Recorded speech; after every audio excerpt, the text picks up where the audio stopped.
We will get started the last session, Smart Mobility, from now. I will introduce the session moderator, Professor Sang-Ho Chu from Hongik University. He is professor of the Department of Urban Design and Planning, Hongik University. He served as a director and research fellow of the Korean Transport Database Center at Korean Transport Institute, and also served as a Telecommunications and Travel Behavior Committee member of Transportation Research Board. Then, I will ask Professor Sang-Ho Chu to proceed with this mobility session right now. Thank you. We will get... Good evening, everyone. Good morning, presenters and audience in the UK. My name is Sang-Ho Chu. I will be moderating the Smart Mobility session, which is a major component in smart cities. In this session, we will have a broad discussion on what smart mobility is and how it should be developed in the smart city context. This session is currently being live streamed on our YouTube channel, and we are also receiving questions in real time. So we are looking forward to hearing from you soon. Today, we have very interesting speakers and hot topics here. I'm really excited to share what they have. In advance, I would like to inform you that the first two presentations were video recorded by our staff in the UK due to the COVID-19 pandemic situation. The last two presentations will be held in real time here at the Gyeongwon-jae in Songdo, Korea. First, let me briefly introduce you to today's excellent speakers. We would be grateful if you could say hello on screen. Please greet each other. Say hello, please. Hello, everyone. Hello. Hello. First of all, I would like to introduce Mr. Chris Lane, the head of the Transportation Innovation, Transport West Midlands, as a British speaker. Next, I would like to introduce Dr. Amy Hochadel, the Director of Global Business Growth at Connected Place Catapult in London. Next, as a Korean speaker, I would like to introduce Dr. Kim Tae-hyung, a research fellow and the head of the Smart City and Transportation Division at the Korea Transport Institute. The last but not least, I would like to introduce Mr. Park Chol, a Vice President at the Hyundai Motor Group. At the end of this session, as a fabulous panelist, Professor Lee Hyang-suk will discuss about the presentation. Each presentation will take 15 to 20 minutes. As the first speaker, Mr. Chris Lane is currently the head of Transportation Innovation in West Midlands. He has been working on transport for most of his life, and he delivers changes through people, process, and technology, including mobility as a service, a connected and autonomous mobility testbed, and the West Midlands Future Transport Zones. You will be given a presentation on the title of The Future of Transport in the West Midlands and the Role of New Modes and Emerging Technologies. Let's watch his presentation.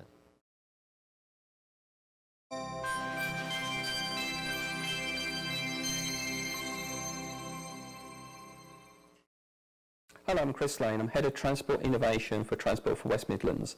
And today I'd like to talk to you about transport innovation and future mobility in the West Midlands here in the UK. The West Midlands Combined Authority, we're here to drive economic growth in the West Midlands to enable a healthier and happier, better connected, more prosperous community. We're right at the heart of the country. We're within 90% of all of the ports within 4 hours. We're seeing a massive contribution to the UK's gross value added. We're the UK's first 5G testbed, and we have seen significant growth here in the West Midlands. But we need to change the behaviour. You'll see from these diagrams that the diagram on the left shows that most people are travelling in the West Midlands by single occupancy car. And on the right, whilst we have the largest urban bus network in Europe, it's significantly less than the car network. 63% of people are still travelling by car.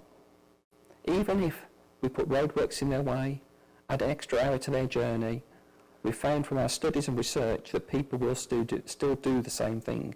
So we really need to make a difference. We really need to look at how we change people's behaviour. Everyone has been impacted by COVID-19 across the world, and here in the UK you can see from the graph that we've seen a significant decline both in public transport and in private transport use. The public now are receiving very different messages, from get out of your car to get onto the bus, to use your own private car, keep yourself isolated and separate. And this is having an impact on our industries, automotive, aerospace, construction, all of them seen short-term suffer. But we think the facts are critical. We've created here in the West Midlands a COVID dashboard. It shows you not only the prevalence of the virus itself across our different areas, but also we've linked it to the transport, so we understand how it's impacting the transport and how the transport can contribute and support what's happening within our environment and what's happening to us as a region. There's good and bad. We've seen that trip making is down, public transport is down, which is causing financial and operational and a commercial crisis, and our car use is as low as it has been since the 1950s. But actually people are working from home. They're travelling actively more. Car use is up, and in the long term that might be a positive benefit for manufacturing. And the good side is we're seeing a cleaner environment. It's quieter, less polluted. People are more active, travelling and walking on bicycles. But the bad side is we're seeing that our deprived communities are ones that really bear the brunt of this. They are the ones that are affected economically. They've got reduced access to the places they need to get to the jobs. And our response in the short term has been to get the key essential medical workers to the hospitals and to the surgeries, the doctors and the nurses. And so we've reworked and reformed our transport system to do this. And as we are now seeing it starting to reopen, we're again having to think about how can we keep the R factor, the rate of infection down. And for that we need to manage transport very differently. So transport will help us with economic recovery. People need it for access, but also investment can be a great catalyst for growth. Here in the West Midlands we've developed future transport zones. Applying technology can be a real factor in supporting that economic recovery and growth. We have a wide mobility portfolio where we see a number of verticals that brought together create a synergy of mobility within the West Midlands. We're doing work on ultra-low emission vehicles. We are the UK's first 5G testbed. We have a connected and automated mobility testbed called Midlands Future Mobility. We have our future transport zones. We've created a commercial data exchange platform called Convex, and many others, and all these together contribute to growth through industrial partnerships, research skills, and a key sector, our automotive sector, we're expecting significant growth through these investments. We want to change our transport from being a physical thing to a digital thing. At the moment, if I was a connected automated car, I would need to sense the environment to know what to do, where to park, how fast I should be driving, where I should give way. But we want that information digitised, so you're part of a digital environment. We want to create digital twins, so these new technologies and these new services can access new forms of information. We see Convex, our commercial data exchange platform, being key and central to this, a place where not only autonomous vehicle providers can post their data, they can also commercialise it and receive a return. And all of this data is to be exploited. We're looking at resilience, we're looking at a network that keeps moving. We want to know what the problems are and how to respond. But what we really want to know is how to respond before the problem happens. What are those interventions that we can take that will really make a difference? I've talked already about the connected and automated mobility lab. We've had the great opportunity of running autonomous vehicle trials on the city roads here in the West Midlands. You'll see from the pictures at the top, the first one is a junction that has no road markings.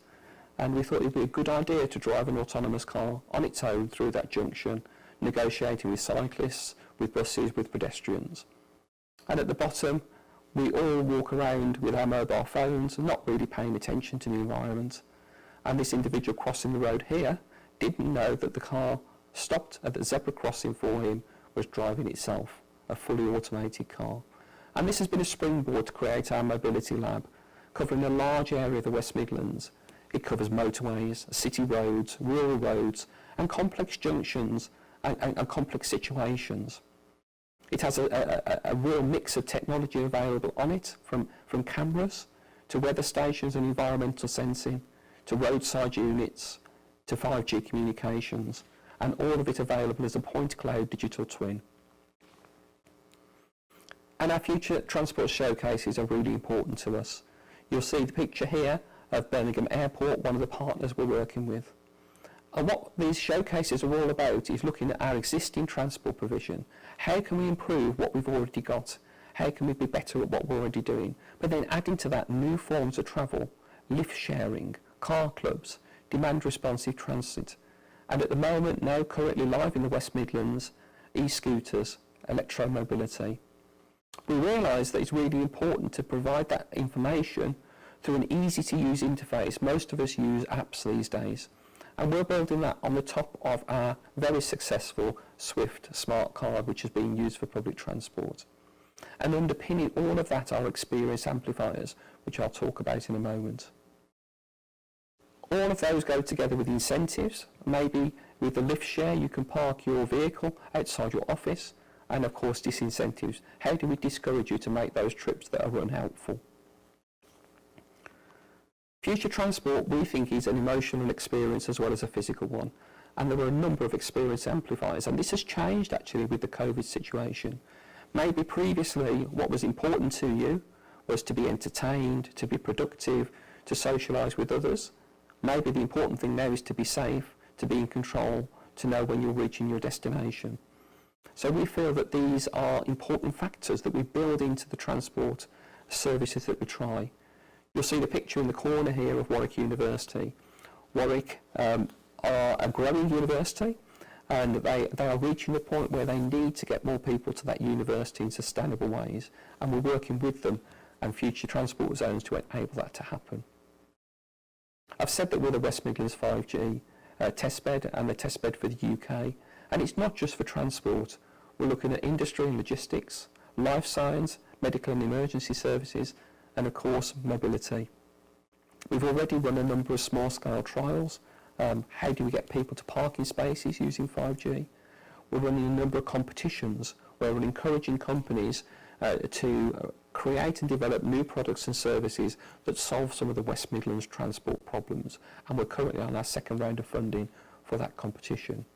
We're also creating a road sensor network that we're overlaying 5G to use, so it gives us that picture to aid us with the resilience that we've already talked about.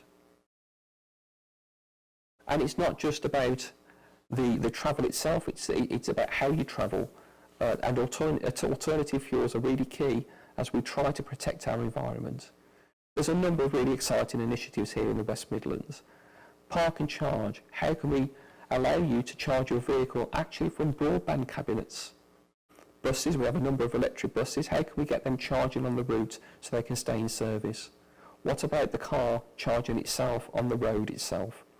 And we've had a very successful trial of hydrogen trains here in the West Midlands, right next to one of our big energy parks. We see battery as really important, and you'll see here in the picture our battery industrialisation centre. But all of this is underpinned with our electric vehicle strategy, where we've looked ahead to 2040 and understood the type of charging needs we'll need, how the population will develop, how things will grow, just to make sure we've got the right supply, right demand and right equipment to meet us for the future. So really return back to our future mobility portfolio.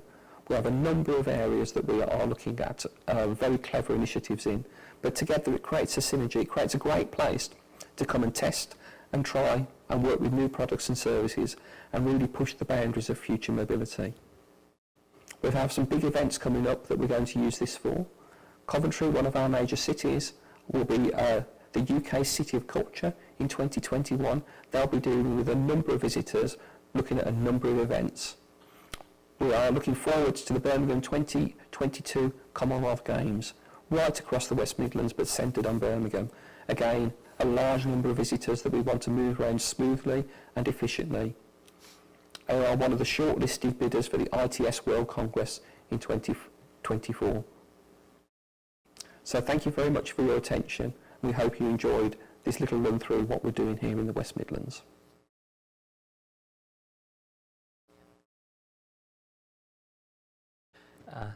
Thank you, Mr. Chris Lane. He well explained how transportation innovation and future mobility, such as alternative fuel, connected and automated vehicles, 5G transport initiatives, and future transport zones are very helpful for economic recovery from the COVID-19 in the Midland. The next presentation will be delivered by Dr. Amy Hochado, the Director of Global Business Growth in Connected Place Catapult in London. She is a global city expert who deals with urban issues and work with regional leaders, entrepreneurs, cities, and central governments around the world, including India, Malaysia, and the European Union. The title of the presentation is The Future of Mobility for Smart Resilient Cities in a COVID World. Let's watch her presentation, please.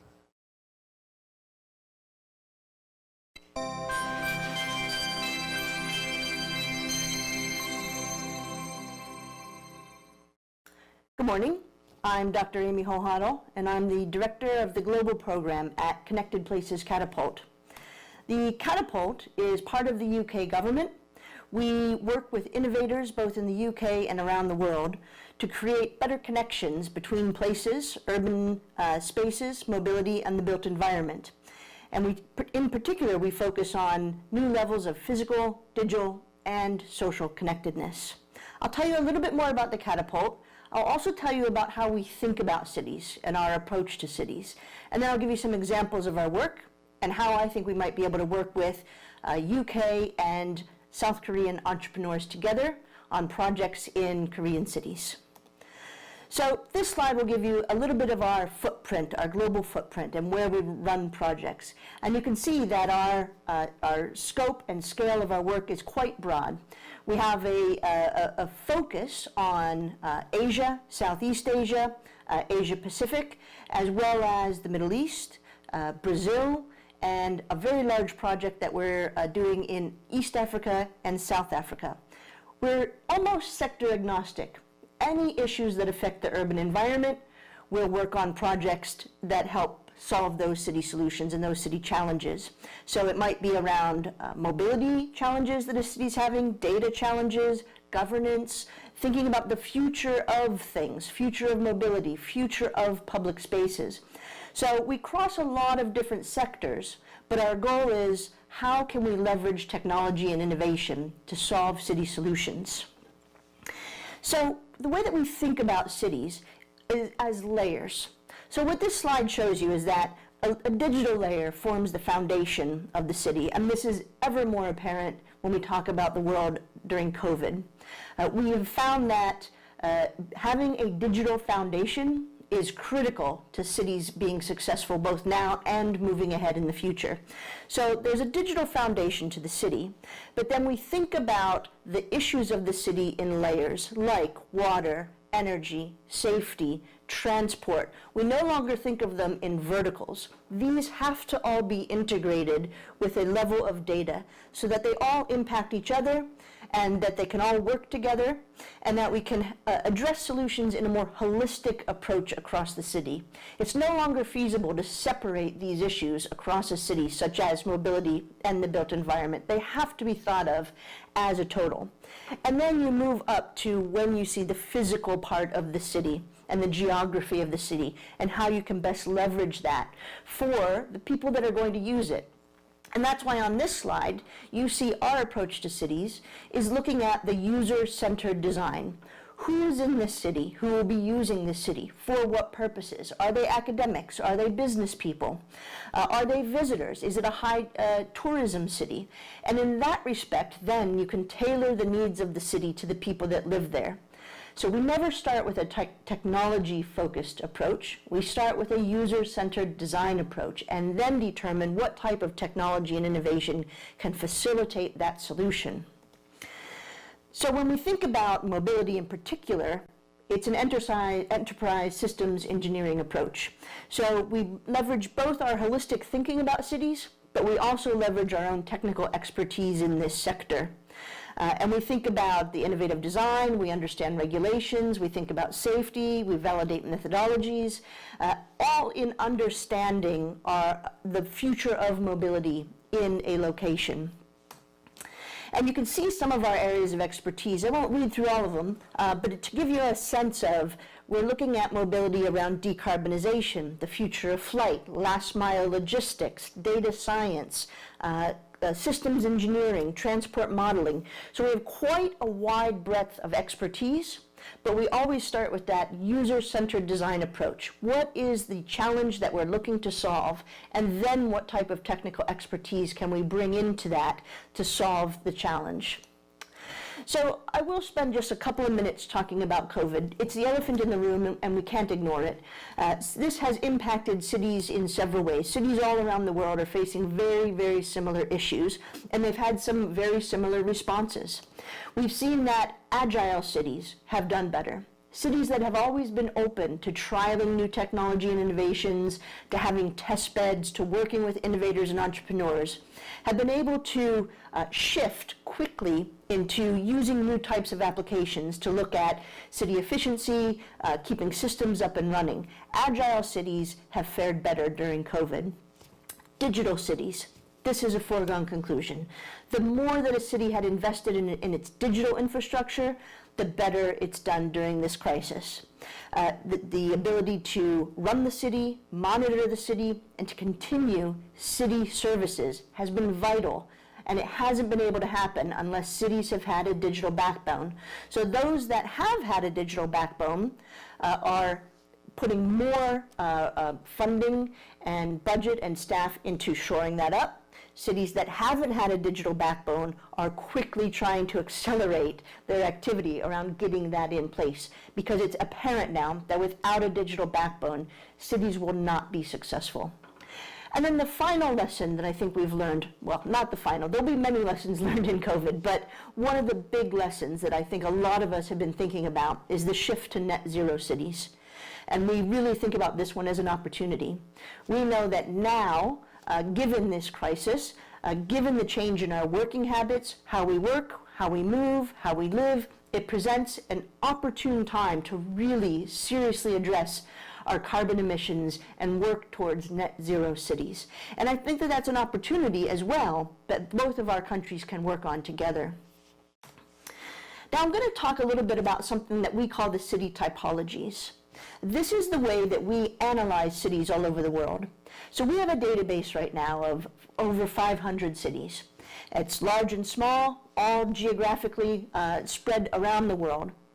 And we have this database as a very unique asset that doesn't exist elsewhere. It's not your typical market analysis, but it's an innovation approach to cities. So we can understand how cities are faring on the innovation front, the technology front, commercializing new technologies, the academic ecosystem, all the way through to the corporate ecosystem. And we can understand if cities are moving in a positive way on that journey, and what their success is likely to be, both domestically, but also in working with foreign companies and businesses to be successful moving forward. And so this is how we think about global cities. We look at our city typology to understand where cities are in their journey, and then we can come up with projects and activities that we can do together to improve those cities' journey towards future of mobility or future of better health and well-being for the citizens in that city. So the dashboard has 500 cities. There are 65 unique indicators that exist in this, and there's over 100,000 data points that exist in this database, and the database is updated every 6 months. And the data is drawn from two sources. One is a quantitative location, so credible indices that are out there and already exist, like OECD data, for example. But it's also qualitative, and this is what makes it unique. Where there are gaps, we've actually had eager young researchers that have been scouring the internet or literally on the phone talking with city leaders to find out what type of city budget are you putting towards innovation and technology? What type of ecosystem do you have? How do you support young entrepreneurs in your city? So that's what makes this unique. This type of data all together in one place in this format doesn't exist anywhere else in the world, but it gives us all an edge on where we can do business better.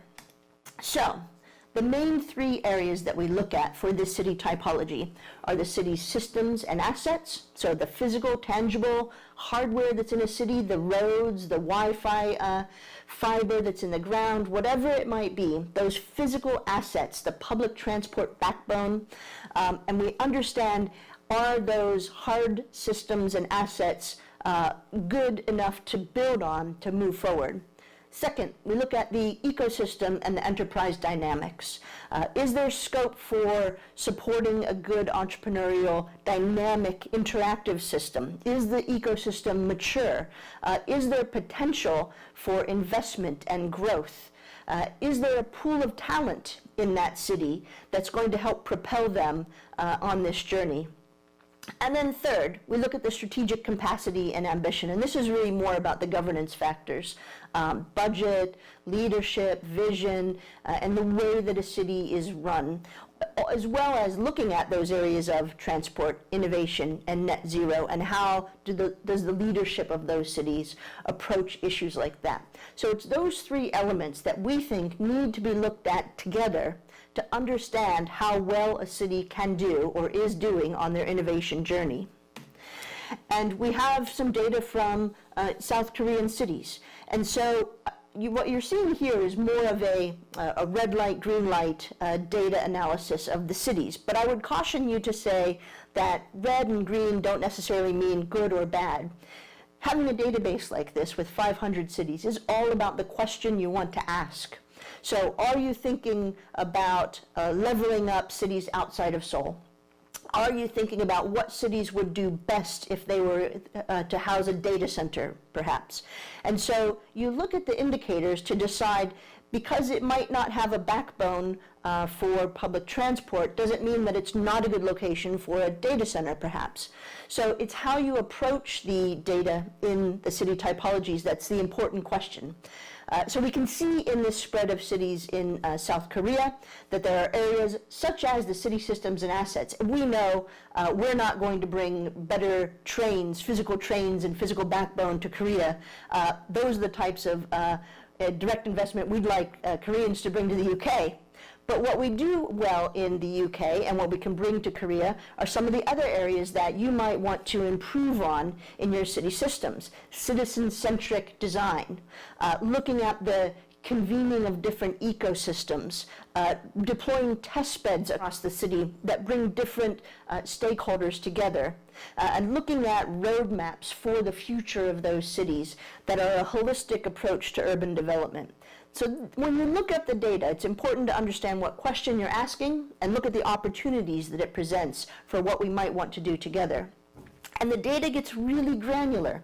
So if you look at this, and I could go across to the ecosystem and enterprise dynamics section of the data, and I hover here over Daejeon, and I look at the labor force, I look at the labor force specialization, and we can see that in that city, we could do more with diversification of the urban tech sector. Okay, now that presents an opportunity. So you might want to say, let's convene an ecosystem of tech entrepreneurs in that city to help catalyze more activity, catalyze economic activity in that city.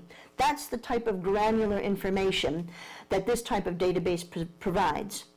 There's one other issue that I think is quite important, And on this next slide, you can see where we can compare cities to each other. Busan, Daegu, for example, and look at the different indicators and see how they're pairing up together. The reason this is important is that no city should go on this journey individually. If we're looking at cities across a region, cities should be paired up together. So many cities are facing the same issues, and especially when it comes to thinking about use of innovation and technology for efficiency, it is not very efficient to embark on this journey one city at a time. You have to have a view of all of the cities in the region, where they are in their journey, how they can best be paired together, where they might learn from where someone has already gone on a journey for the future of mobility, avoid those mistakes, capitalize on the successes. And so it's important that you think about pairing up cities. And this goes far beyond the traditional idea of twinning cities. This is really about finding innovation partners that can help grow businesses and ecosystems. And it's not just about pairing up the cities in a particular country like South Korea, but it's also pairing up with cities all around the world. There are cities across the Middle East that might be at the exact same point in their journey as Busan. There are cities in the UK that would want to pair up with Sejong and find out what areas we're both struggling with, what areas we can both capitalize on together. This is where we see projects start to come to life, and that's what I'm going to talk about next. What physical projects, how do we make this real? Because right now, it's just a database. A database is just numbers. It's only as good as the questions you ask of it, and then what you do with that data. How do you turn that into something real? And so this is how we think about bringing the best of British expertise together with the best of South Korean expertise. We look at connecting up the market, so really creating some high-value engagement, pairing up your companies with our companies, especially when it comes to things like tech hubs or incubators or accelerators. We can pair those up in particular and help entrepreneurs grow. We look at sparking lots of new opportunities. So when I talked about things like test beds, this is how we spark new opportunities and we create innovations that are really going to drive our economy. And then acceleration of commercializing these assets. So we really need to think of that whole spectrum from deep academic knowledge that the UK really does excel at, all the way through to commercializing an idea, and whether that's a piece of technology or innovation, again, where South Korea does really well. So how do we create that spectrum together from an academic idea all the way up through commercialization where we can have real impact on the economy? So it's really about that journey that all of the businesses go on and that their cities go on together. And this slide talks about something we call the technology readiness level. So it's meant to denote the journey from that academia all the way through supply chain, but it gives a sense of the types of businesses that we're working with on either side of this spectrum to give you a sense of where do we need to intervene in the middle to remove barriers to this process, de-risk investment, catalyze economic activity. And that's the type of projects that the Catapult runs. So just a sense of some very specific projects that we're currently running. We are part of the UK government. We also run projects on behalf of the UK government and the Department for Transportation, for example. So we're involved in the future of flight, unmanned systems, drone pathfinder program, a lot of traffic visualization and modeling, HS2, which is our high-speed mobility system. So we really are deeply involved in some of these areas of the future of mobility across multiple sectors for our own government in the UK. But we also do this all around the world, because as much as we want businesses to come to the UK and pair up with our businesses, we take our businesses abroad and work with entrepreneurs all around the world to open up new markets, catalyze new opportunities. So I'll give you this example around Sharjah. Sharjah is an emirate in the United Arab Emirates.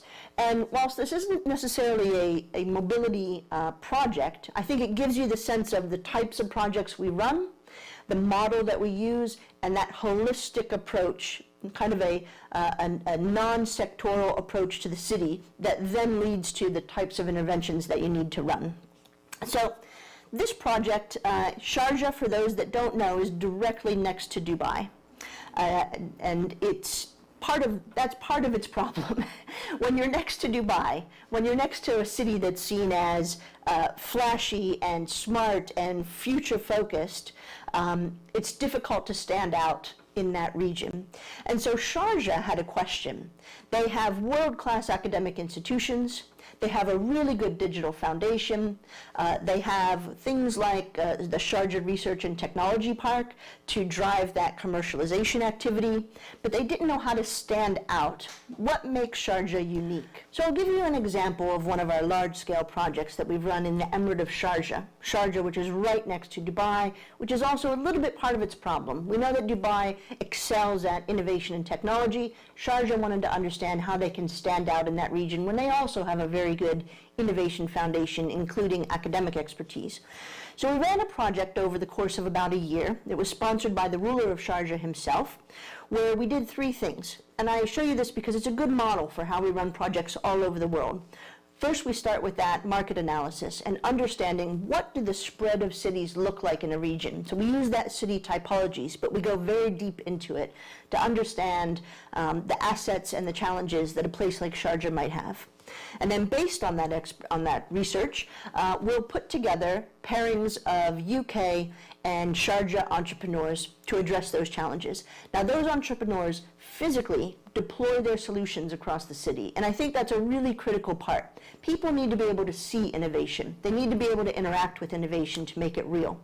So we always undertake an exercise of deploying our technologies and innovation so that we can understand the impact that they'll have in a city. And then finally, we undertake a sustainability component. This isn't a one-off project. We're running this project to catalyze an economy or an ecosystem. So what we need to do then is have 2 governments talk to each other, the UK government and in this case the Sharjah government, to determine how they want to partner going forward. And so they undertake bilateral business engagement talks to come to an agreement. After this project ends, how do we continue this type of business engagement? So that's really the model that we follow. I'll give you a couple of quick mobility examples around this model, and then I'll leave it there because I know we have a panel and we'll get lots of questions. So the first example is in Bengaluru in India, in the city of Bangalore. And this is twofold, and you can see how this is a holistic approach to the city.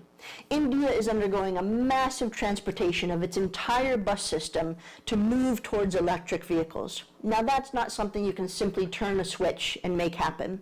So we're running a test bed where we are pairing up UK entrepreneurs with Indian entrepreneurs in the city of Bangalore to test some ways that we can best make this transition, but also impact air quality, because we know that that's a significant reason for transitioning to electric vehicles, to improve air quality.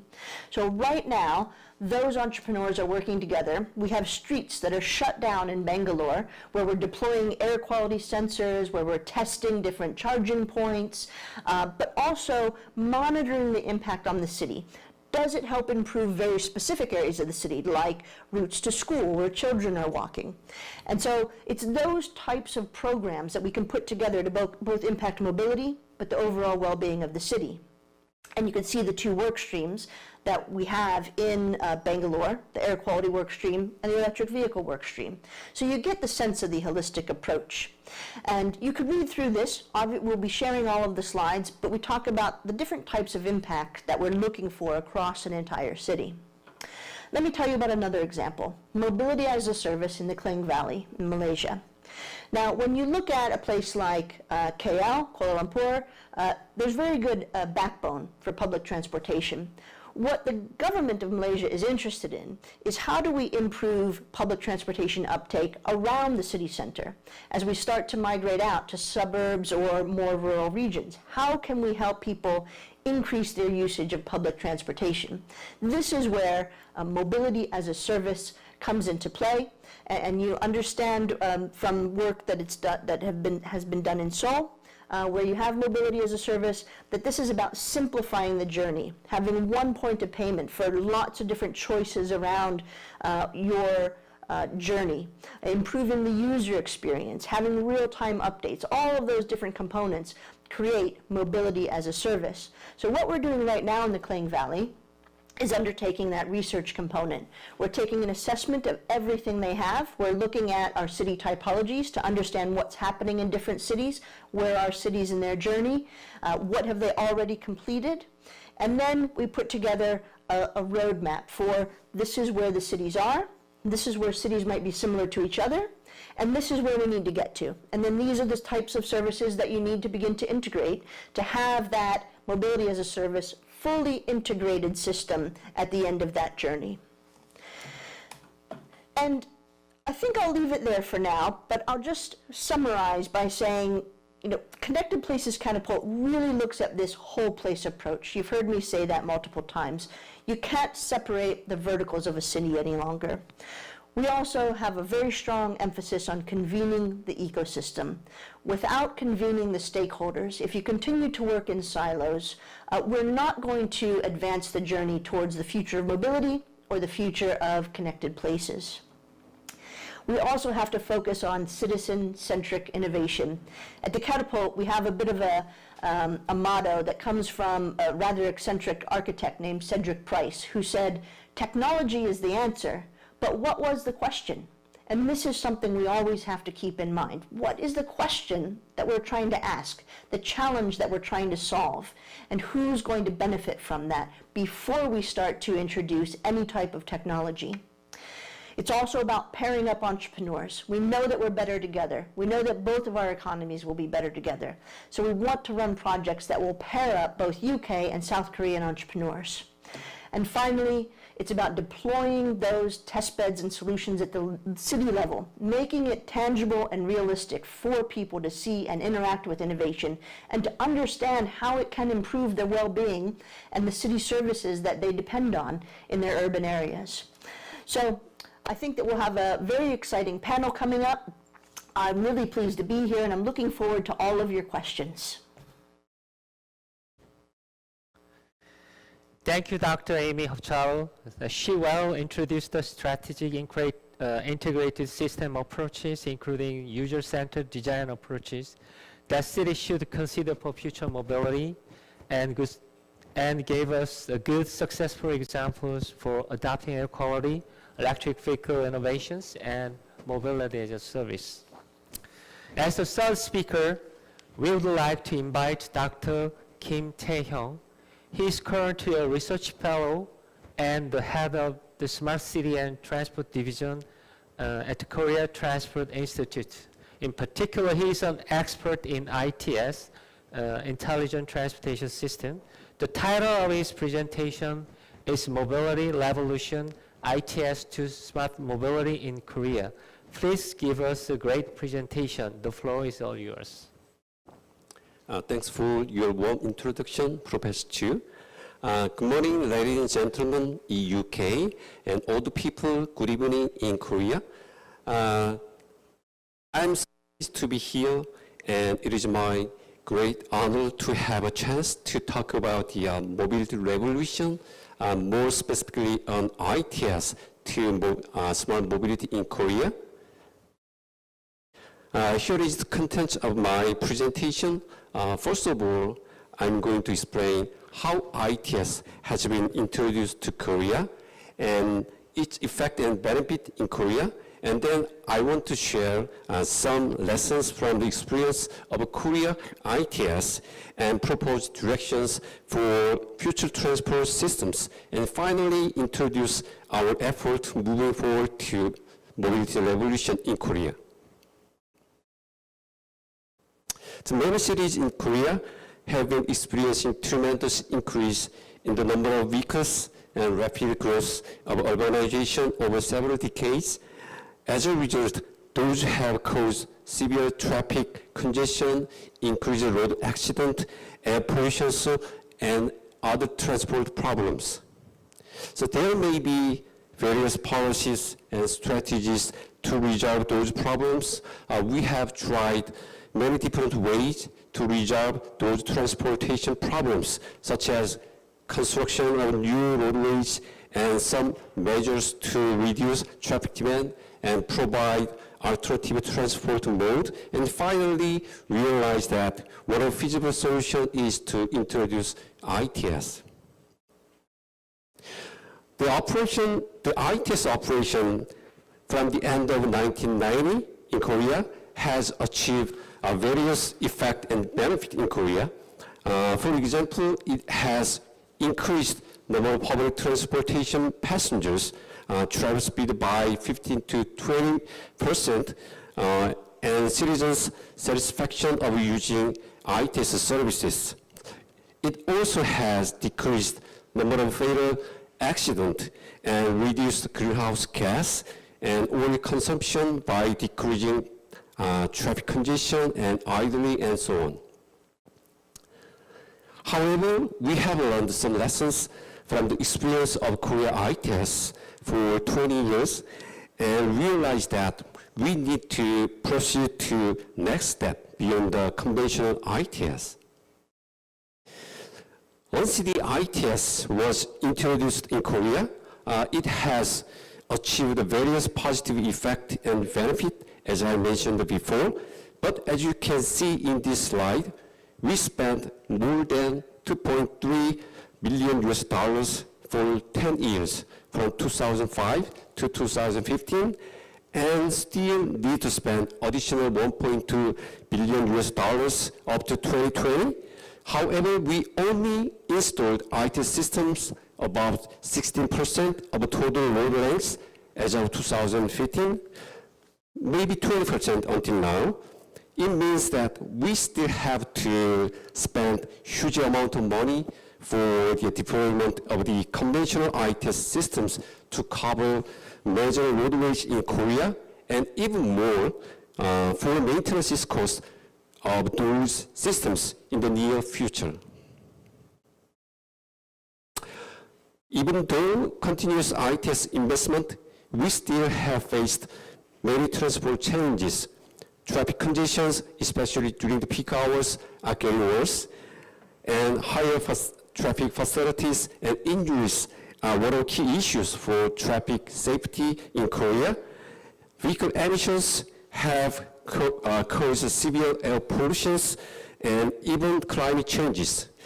So we still have inconvenient public transportation system, especially for vulnerable people. So Korean government initiated a public-private cooperation on traffic information to secure ITS on equipped roadway by using private services such as T-Map or Kakao Map or Google navigation systems. So it enabled us to save budget for additional ITS deployment and concentrate on ITS services for safety issues. And also, in an era of fourth industrial revolution, we have tried continuous effort to adopt the advanced ICT technologies such as Internet of Things, cloud computing, and big data, analytics, and mobile networks and AI to move the conventional IT systems into the next generation of transport systems and services. So what could be a direction for future transport systems? And what kind of strategies and solutions could be applied? So I believe that one of the best solutions is the integration of transport and ICT-based infrastructure, which is ICT-enabled transport systems that is smart mobility. So smart mobility systems could be deployed as more cost-effective, simpler, easier ways of installation, operation, and maintenance. And services could be provided to people as greener, smarter, safer, and more inclusive than the conventional transport systems. The smart mobility could be classified as 4 features: connected and autonomous, electric, shared and flexible, and integrated mobility.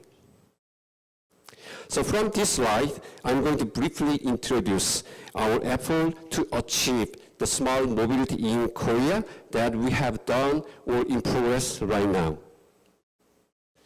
This is the CI test, which is the new paradigm for next generation ITS, focusing on safety, mobility, and sustainability by applying vehicle-to-vehicle, vehicle-to-infrastructure, and vehicle-to-pedestrian communications. The CITS pilot project has been done successfully on expressway, national highway, and urban roadways in Daejeon and Sejong City for 3 years to verify CITS core technologies and services and prepare full-scale deployment. It is now expanded to other cities such as Seoul, Gwangju, and Jeju Island. This is the automated shuttle service that could be one of the killer services in smart city. So many countries and cities have developed automated shuttle services such as Ijmal and Nabuya and conducted pilot tests and demonstrations on roadways. We also have started to develop an automated shuttle called as Zero Shuttle since 2016. And it has been under field test for stabilization and localization. In addition, recently, the National R&D project to develop automated bus for public services has been started since 2018 and has been doing pilot tests on real roadway. And also, a national smart city pilot project has been started in Sejong 5-1 district, and one of the core services is to implement automated shuttle service for 6 to 12 passengers based on circular operation in fixed route and on-demand operation. To improve first and last mile mobility and mitigate traffic congestion caused by the vehicle ownership and motorization, we have applied personal mobility and car sharing service, and they are widespread in Korea right now. So we are planning to adopt or develop various types of personal mobility as seen in this slide to satisfy people's needs, especially for people who are not familiar with running kickboard type and adverse weather conditions and so on. And the free-floating basis car sharing services will be tested and operated in the National Smart City Pilot Project. Because currently in Korea, we are running the car sharing services in a basis of a station or designated places. This is a demand responsive transit service called as a DRT, which can be used by real-time or pre-reservation via internet or smartphone. This service has been operating as a bus type to provide the optimal route and stops depending on demand of passengers who have same departure times, origin and destinations. It will be expanded to cover other transport modes such as shuttle or taxi type in the near future. This is the integrated mobility service that is very similar to Mobility as a Service MaaS in Europe. This service enables people to make a search, reservation, and payment services for transportation through a single smartphone application. It provides improved convenience of using public transportation and improved mobility by connecting to first mile and last mile. Actually, this service was conducted as a pilot in Korea during 2018 Pyeongchang Winter Olympic Games. But unfortunately, it was not quite successful at that time since there were some limitations in developing mobility platform and connecting and integrating all the traffic, all the mobility data from the public and private side. So therefore, since 2018, 2018, we have started a national R&D project to develop the various technologies, including a mobility platform for providing integrated mobility service, and the field demonstration is in progress to Daegu Metropolitan City for verification and evaluation of the service. Currently in Korea, traffic signal control is operating based on the time of day, TOD basis, but AI-based actuated control will be tested soon in the National Smart City Pilot Project. And the smart pedestrian crossing system, which has several functions of sensing and guiding pedestrians, warning to vehicles, and indicating signals and information on surface, has been implemented in several cities in Korea and will be expanded to nationwide to improve pedestrian safety. This is a smart parking service in which we can make a reservation for parking space and automated parking payment through a single smartphone prior to arriving at your destination.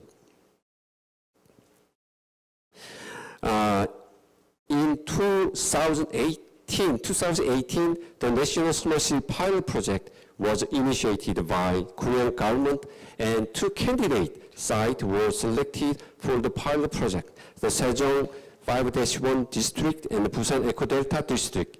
Currently, they are on a stage of establishing master plan and detailed design. As you can see in this slide, there are 8 different smart mobility services in a pilot project, such as AI-based smart signal, mobility as a service, automated shuttle, and so on. They will be implemented and tested and provided to citizens living in those districts around May of 2023 after localization and stabilization. This is it. Thank you very much for your attention. Thank you, Dr. Kim. He first introduced IT strategies to resolve transportation problems, and then gave us some good examples of smart mobility services applied in Korea. For example, CITS, the automated shuttle and demand responsive transit, and integrated mobility services. Let's move on. The last but not least presenter, we would like to invite Mr. Park Chol. He is Vice President of the Open Innovation Strategy Group in the Hyundai Motor Company. Before joining the company, he worked at Samsung Electronics as well as SK Telecom. He is a real expert in smart mobility. He will present Smart City and Smart Mobility. Please. Thank you. Good evening and good afternoon to UK. Today, I'd like to talk about Smart City and the smart mobility. Let me start with the word smart first. So we are so used to this term smart these days, and it is hardly possible to say things without this word smart. But let's stop here and think about what it truly means and what makes smart city and what smart city different from traditional ones. So what is smart city? According to market definition, smart city is a megatrend to solve various urban problems and a way to make a human-centric society come true with latest and innovative technologies. Smart city connects various domains such as mobility, energy, safety, security, and healthcare. By connecting these domains, smart city can become sustainable, socially, economically, environmentally, and can deal with the citizens' needs more effectively. Smart city market has been growing rapidly with a CAGR of 22% from 2018 to 2025, and to become about $1,400 billion market, and it will continue to expand in the future. Especially mobility and energy are top two domains that lead smart city with the respective market size of about 313 billion and 245 billion in 2020. However, even though smart city market is growing so fast, we still have to ask ourselves whether the true meaning of smart city is being realized. There are various projects so-called smart city, but let's ask ourselves these questions. First, do they lack meaningful smart technology? Or haven't used smart as a mere marketing term for a service that is partial or fragmented in reality? Have we successfully predicted the size of a resident, identified their needs, and considered local characteristics and integration with the surrounding regions? As we keep asking these questions, it is hard to say that we have clear, successful model for smart city yet. Then, what is the true meaning of smart city? I believe that a true smart city has two parts. One is platform, one is evolution. First, smart city should work as a platform that connects various layers of city. Smart city should connect both physical layers and spaces and digital layers including services. With Hyundai's smart city framework and the capabilities, we have a holistic approach to deploy innovative elements in mobility, energy, environment, places, and healthcare, education, and so on. Second, smart cities should evolve continuously based on data. The shape of smart city will keep changing from its very first version as time goes by, because the smart city should become more advanced and customized to people's needs based on the data we collect as we operate the city. Let's take a look at the short video clip of the smart city we envision.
smart city has multiple layers. It has physical space on its base, like building, roads, rail, and urban infrastructure, and IT infrastructure like smart IT platform and public-private data. Above that, it has a service ecosystem that includes services such as autonomous vehicle mobility, as well as devices that connects people with these services. The most important aspect is connection among these layers. Instead of a single layer or single unit service or infrastructure, we should aim for a development of holistic platform that connects these layers. Only with this holistic approach, we can have end-to-end completeness, openness, and scalability that can expand as city grows. What would happen if the city is developed without a holistic approach? Most of traditional city development happens sequentially, physical infrastructure first, and services second. In other words, physical spaces or infrastructure were considered as a basis of cities in the past, but this often causes imbalance between service demand and supply. There will be oversupply in the early stage of city development, but as the city grows and technologies and the market blooms, there will be an undersupply as the city cannot cover citizens' needs for public smart services. This is why we have to have end-to-end holistic smart city platform.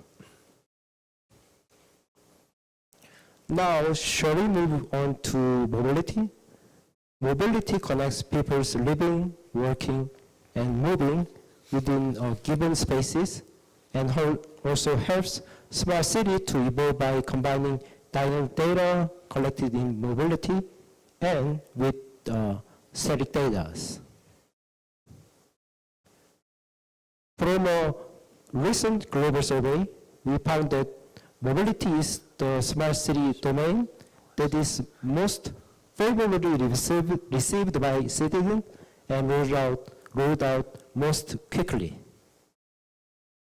Smart mobility is the top priority in every single smart city project because mobility has a great effect in improving the quality of life and vitalizing local economy by reducing commuting hours, connecting local communities and government, and also decreasing greenhouse emissions. Here is an example of smart mobility project carried by Hyundai. iMode was an on-demand shuttle service for a flexible route in Incheon, a city located in northwestern part of South Korea. We operated this iMode integrating with a last mile mobility service called iJet to connect between residential area and public transportation stops.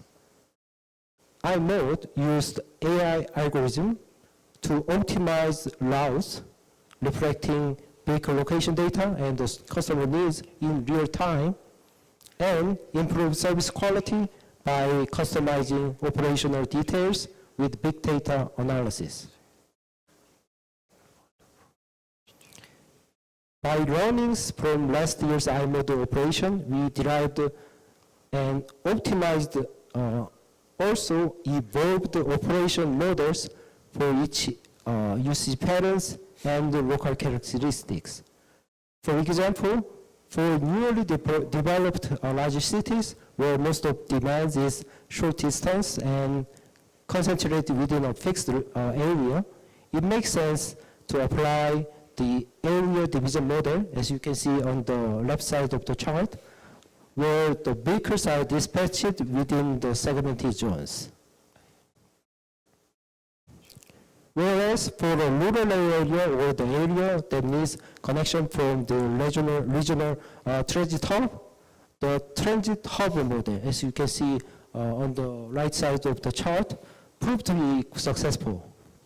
Since demand is low and destinations are scattered, it makes a lot of sense to have a transit hub between the I-mode operation area and the public intercity bus stops. By applying what we learned from I-mode, it will be possible to apply optimized and evolved mobility service model from this year, starting from here in Incheon. And we can consider each city's characteristics, such as the population composition and mobility patterns and the local characteristics. Another service run by Hyundai was boat ride last year, an autonomous on-demand ride sharing service in California. Hyundai operated a 10 fleet of Kona EV with level 4 AV technology in city of Irvine for an open public, including resident, student, and also office workers. We collected more than 100,000 data sets from over 5,000 rides with over 20,000 kilometer mileage. The data included vehicle data, customer drivers usage pattern, and also feedback surveys on what people think and feel about autonomous vehicles and the mobility services. Based on this data, we could know what should we consider when developing autonomous mobility services and each way these services would progress in the future. During boat ride operation, we kept changing and pivoting services to meet customer needs based on the data we collected. In the early stages, we geographically divided the operational area into multiple zones and located terminals in the middle of each zone to locate either vehicle. But as we gather request data and the right data from the customer, we adjusted these zones to minimize waiting times. We also analyzed the cancellation and the acceptance rates based on the waiting time, peak time, and the peak demand area. We changed the operation hours, vehicle shift schedules, and also waiting time and the detour policies based on this analysis. As we saw from boat ride and the I-mode pilot, smart mobility should evolve continuously as the data collected, and the service portfolio in smart city should keep changing as people's needs change and the technology develops. That will be the last page of my presentation. Hyundai Motor Group's vision for smart city is a multimodal mobility that integrates and connects various mobility services, not just the robotaxi and the on-demand shuttle, what I explained in the previous chart, but the other services like personal mobility and the UAM, urban air mobility. This will provide the optimized mode of the transportation for each purposes, and our mobility will alleviate traffic congestion and share the burden of traditional public transit. Also, Hyundai Motors Group will develop a transit system with a harmonized flow of human and the vehicle traffic at the same time. By providing integrated multimodal mobility services, we will lead the smart mobility paradigm and maximize the citizens' benefit in a safe, convenient way. I'd like to conclude with pinpointing the importance of two things. Again, platform evolution. Hyundai Motors Group will pursue an end-to-end smart city platform that continuously evolves. With this vision and platform, we will continue our strong leadership in smart city and the smart mobility. Thank you. Thank you for the interesting presentation, Mr. Park Cheol. The Nova City is wonderful, so I wish to live there. I believe it is our future. Anyways, he well explained the smart city concept and introduced smart mobility that is continuously evolving through non-static data and learning from the pilot project iMode and Botlight. Further, he emphasized the environmental and social impact of smart mobility. So we have heard all the presentation prepared so far. It seems to have been a good opportunity to get a grasp of the various technical aspects of creating a smart city in the UK and Korea. From now on, we will take a moment to review the panel discussion and strategies and countermeasures to respond to the post-corona era in the future. In addition, we will ask selected questions to the speakers among the questions given in real time and those previously received through our website. First of all, let's hear the general opinion of Professor Ri Hyang-soo as our panelist. She has served as an advisory committee member of the Democratic Peace and Unification Advisory Council and is a member of the Logistic Policy Committee of the Ministry of Land, Infrastructure and Transport. Professor Lee, please. Hello, I'm Hyang-sung Lee from Incheon National University. I'm very pleased to be invited as a panelist for smart mobility session of this wonderful international symposium. Thanks for all your presentation, and I strongly believe all presentations were very impressive and informative. So let me discuss one by one. The first, Mr. Chris Rain introduced the future transport in West Midland and role of new modes and emerging technologies. West Midland is an exemplary case realizing a variety of smart mobility programs. The future mobility portfolio shows the various the elements like advanced technology, information, and electric energy should be considered together and harmonized to implement a successful smart mobility project in a city. I believe the comprehensive planning and the various programs running in the city provide useful information and guidelines for smart mobility system in Korea. Continuous sharing experience and progress will be very useful to proceed the current and future project. Here is my first question to Mr. Rain.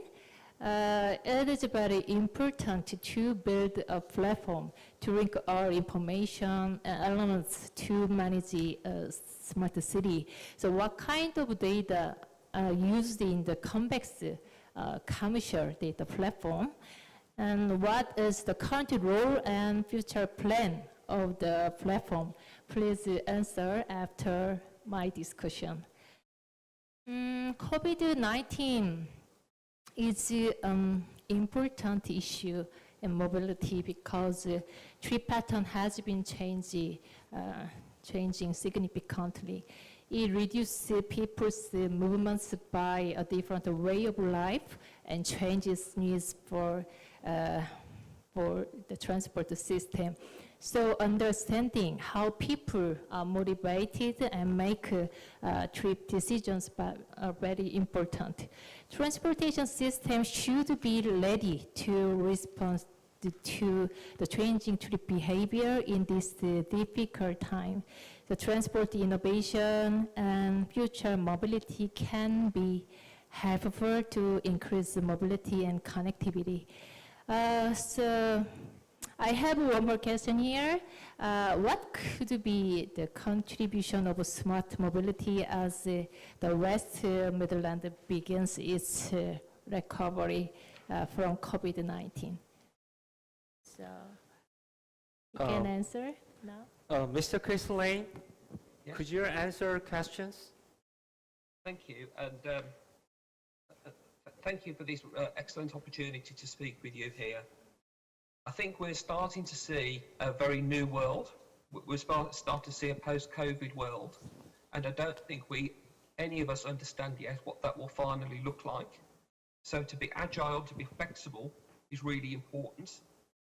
We talk about the data platform and information and sensors, and I think they are vital for us to understand how our cities develop and grow and understand how they're changing. I think we're starting to see that people are they're changing the way they travel. Less people are commuting. There's still a lot to travel. It's more local travel, people moving to and from local locations. It's been excellent to see some of the presentations and some of the ideas, because I think a more bespoke, demand responsive solution that can be configurable, that can be allow for social distancing, can be tailored to a user's need. I think a lot we've thought about the citizen, the individual, and making sure the service is really focused around them. And I think that's been very, very important. So I think we need technology to enable us to move in these new ways. We also think that because of this more local travel, we'll see more active travel, which can be good for everybody. So the rise of micro-mobility services and e-scooters, walking, cycling, and some of the new modes that we've seen presented today, I think we'll see much more of that. So I think we're in a very, very new world, and I don't think we have any answers, but we're hoping through the data, through the sensors, through the systems, and the programs that we have, we will be able to adapt in the West Midlands and in other places to the needs of people post-COVID-19.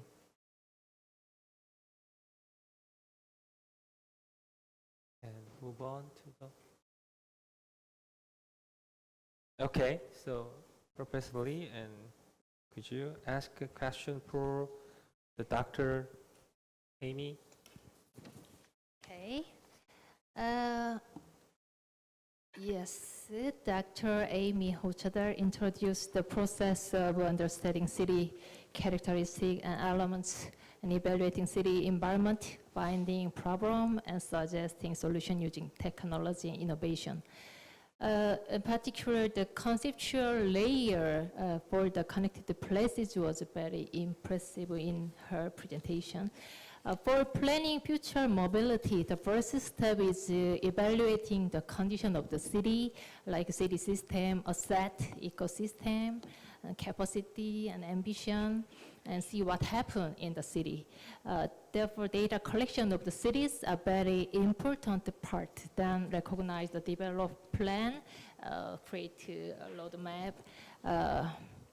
The most important thing and interesting part is comparing city and finding similarity. I agree pairing, connecting, integrating city are important and preliminary step to define direction and integrate services to implement mobility as a service.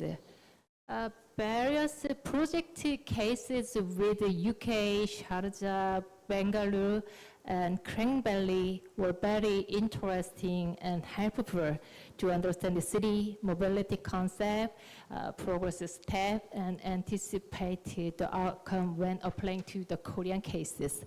Data analysis for Korea cities and comparison of Busan and Daegu also provide meaningful insight. Let me ask two questions to Dr. Hochadar. So what do you think about the level of mobility in Korea? You showed some data in your presentation, so please give us more information on that. And many projects on smart city and mobility have been done, right? So which project can be a good model for applying to Korean cases? Dr. Amy, please, could you answer her questions? Yes, absolutely. Thank you. And thank you for having me here. I think you're absolutely right about the importance of comparing cities. And one of the things that I try very hard to not do anymore is to take a national approach to solving solutions in any given area. We really have become a place-based globe. And place-based could mean city approach, it could mean a regional approach, it could also mean areas within cities.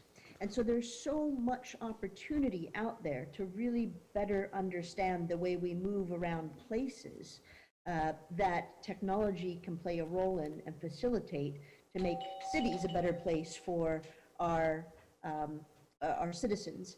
And so I think for Korean cities in particular, and this goes back to a little bit about what Chris was saying as well about the opportunities here in the UK and the test beds that we have, it's really important to compare cities around the world, to have a granular understanding of the journey that they're on.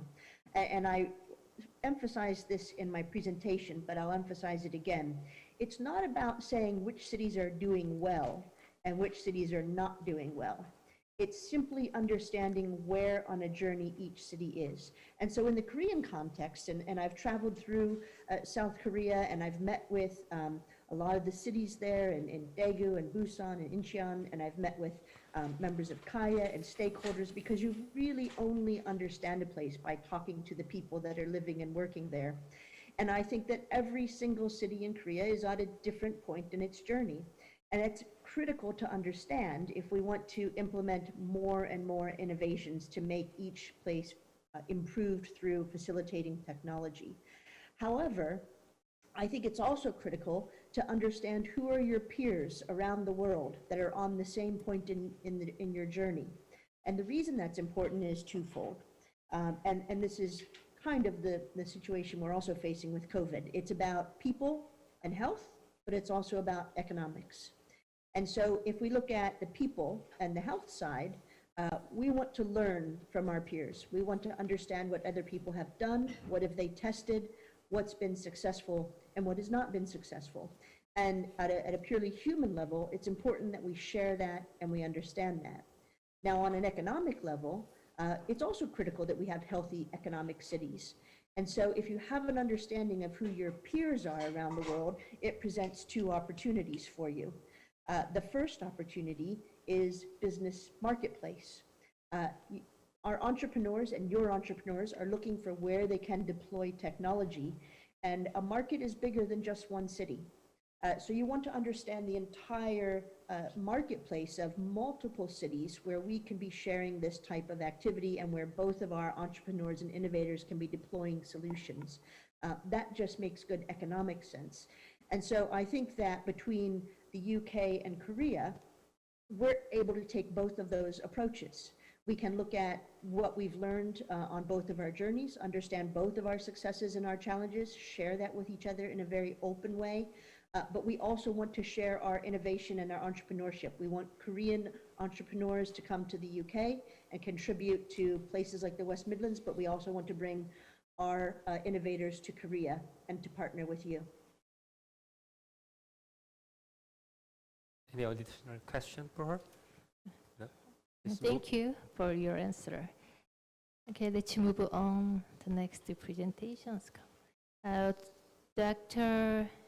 Kim Tae-hyung presented Korean's smart mobility technology development and transport service trend and implementation direction for smart mobility innovation. He focused on the effect, benefit of ITS and law for the smart mobility, and also introduced a range of transport service mode like automated shuttle service, e-mobility service, and so on. Nowadays, the integrated mobility, in other words, MaaS is an acronym of mobility as a service, is an emerging issue in Korea.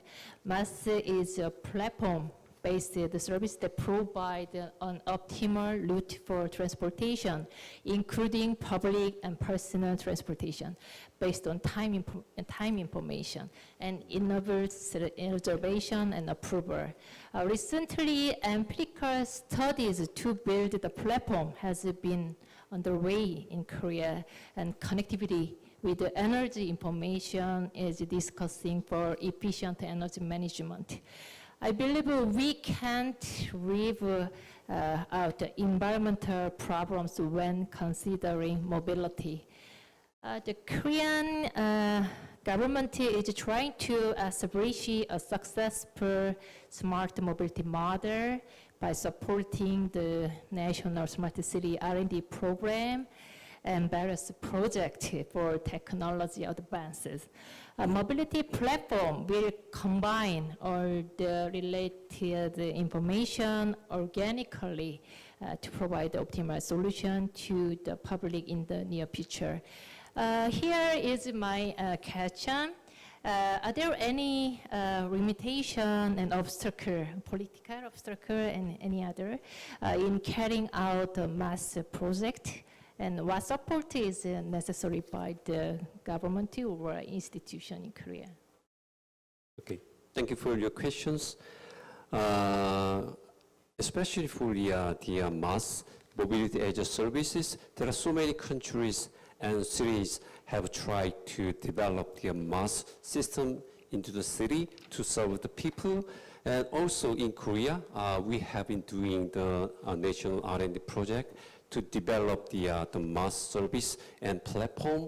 But you know, actually there are so many stakeholders in mass services, such as public and the private side, like bus and transit is a public side, and the personal mobility or the DRT and taxi. There are so many the public and their private stakeholders. So one of the big challenges is to how to integrate those two different mobility data from the public and the private sectors. So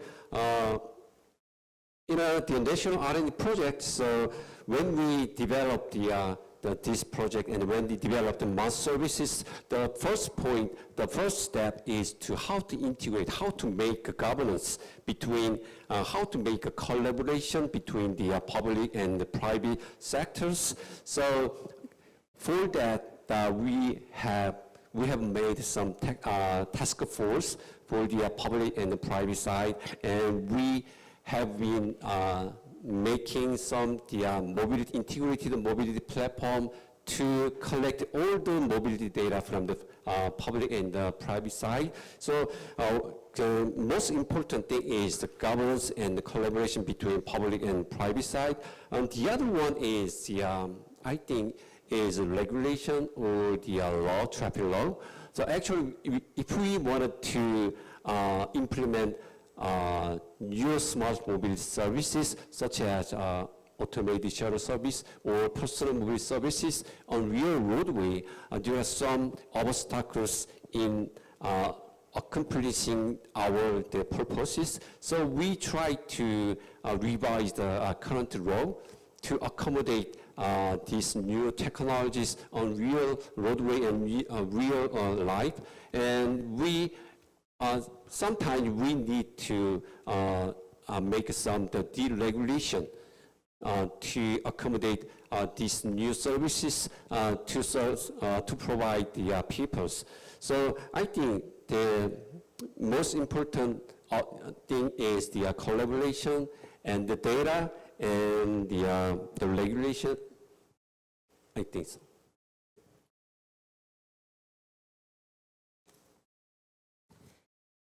Yes, the last presenter, Mr.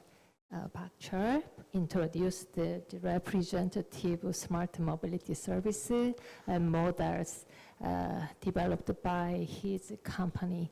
He also defined the meaning of smart and smart mobility concept very clearly. The technological advanced and automotive sector an essential part of improving mobility. So AI-based bus handling system provide optimal solution, satisfying customer demand and saving operating cost. Different models that reflect various conditions may increase the feasibility of the model in the reality. Hyundai Motor Group started both service, the autonomous on-demand taxi service in California last year. Now the service is in the initial steps. So continuous monitoring, data collection, and analysis required for commercialization. And I know truck lettering shows a successful demonstration for freight mobility a few days ago. So if yes, you have any other interesting project, please introduce to us. Very interesting. Additionally, let me ask some question. What do you think about the level of the development of smart automobile in Korea? And do you think what is the role of a private company for the smart mobility? Well, that will be a very good and tough question, so I think. And my answer is that it will be too early to call whether our smart mobility in Korea is very advanced compared with other countries, because we are in the middle of developing this smart mobility, and I mean every hours and seconds there are coming some new technologies. But I would say that there are two aspects, like there are leading area that Korea is very developing, such as the car sharing and the taxi hailing, and also the personal mobility like scooters. But we are lagging in the area of autonomous mobility, such as the shuttles and the robotaxi, because the policies and the regulation are not ready yet. So we have to have a small pilot in certain area, what Dr. Kim explained. So we have to expand this innovative pilot in the future over the various areas throughout the Korea. And for the second question, what will be the role of the private company like Hyundai? I will tell this way. So company like us, we have to focus on developing innovative technologies like AV technology. And also we have to figure out what will be the most most proper business model that can accommodate a lot of people, not just the rich people. We have to take care of all the people, ordinary people, and also some disabled people to benefit from these smart mobility services. But at the same time, I would say that we have to collaborate with the government and the public, because smart mobility cannot be realized without the collaboration between private company and the public company. That will be my answer. Thank you. Any further questions? Thank you, Professor Lee. Now, shall we exchange questions between the presenters? Just feel free to ask each other if you have any questions. First, I would like to ask Mr. Chris Lane. Yeah, you suggested the future mobility portfolio. So I'm wondering if the public sectors, how public sector do interact with the private sector or private company to achieve the future mobility portfolio. Do you have any idea as a public sector? Thank you. That's a very good question. If I just use our connected autonomous vehicle testbed as an example. That is a collaboration between the public sector and some large private sector organisations. As the public sector, we can bring together the real world infrastructure, the roads, the traffic lights, the junctions, but then there's other parties that can bring industry partners in and other organisations. We see partnership as absolutely vital across the whole smart city, smart transport space. We can't see that we could do that ourselves, but we do see, it was interesting, the question on mobility as a service, that we do think there are sometimes roles to play for the public sector, such as providing a neutral host or a neutral platform on which private sector services can build.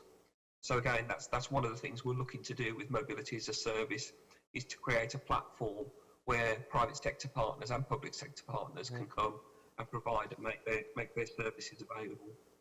But we see that across our whole portfolio, so across electric vehicles, across 5G, across connected autonomous vehicles, mobility as a service.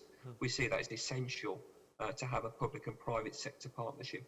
And as much as possible, we want to see economic growth, so we want those private sector companies to be successful and to be making money out of these ventures.